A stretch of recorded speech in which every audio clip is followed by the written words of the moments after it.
इस एक्सपेरिमेंट को आप घर पे करने की कोशिश मत करना।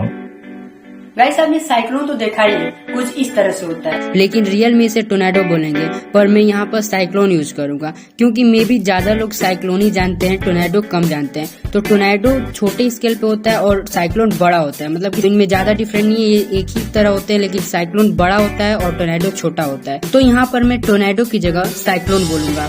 लेकिन क्या आपने कभी आग का साइक्लोन देखा है? तो अगर नहीं देखा है तो आप इस वीडियो को पूरा शुरू से लास्ट तक सीखें। मैं इस वीडियो में आग का साइक्लोन बनाने का कोशिश करूंगा और गाइस मुझे कोई भी आइडिया नहीं है कि ये फेल होगा या सक्सेस होगा।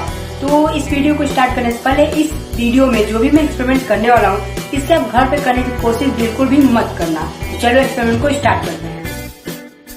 यहाँ पर बहुत ही सिंपल सा मैंने सर्किट बनाया हुआ है। ये एक पोटेंशियल है, बैटरी है और इस बैटरी को मैं इस क्लिप से जोड़ूंगा। उसके बाद ये एक वेरिएबल रजिस्टर है।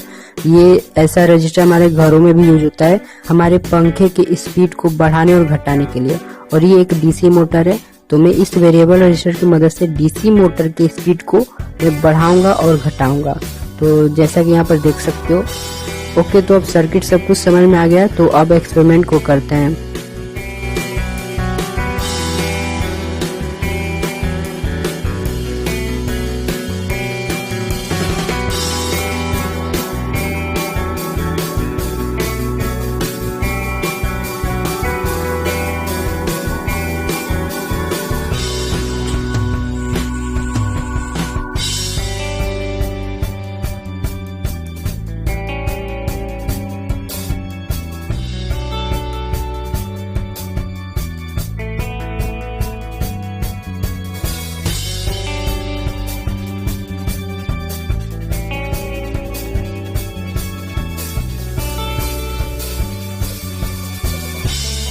तो मुझे कुछ आइडिया नहीं था कि ऐसा होगा, क्योंकि मैं ये फर्स्ट टाइम कर रहा हूँ।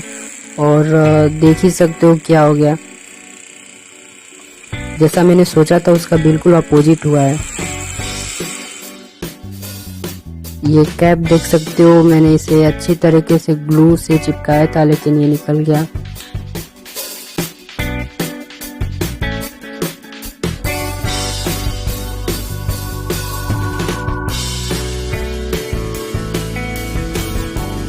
मैंने इसे अच्छी तरीके से चिपकाया तो था, लेकिन ज्यादा हीट होने की वजह से ये ग्लू निकल गया।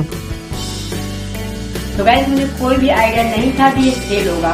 तो मैं एक और वीडियो इसके ऊपर बनाऊंगा जिसमें इसे मैं सक्सेस कर दूंगा, क्योंकि मैं इसमें और थोड़ा मॉडिफाई करने वाला हूँ। तो बस इस वीडियो में इतना ही। आपको वीडियो पसंद है तो वीडियो को लाइक कर देना, चैनल को सब्सक्राइब कर देना। मैं मिलता हूँ नेक्स्ट वीडियो में।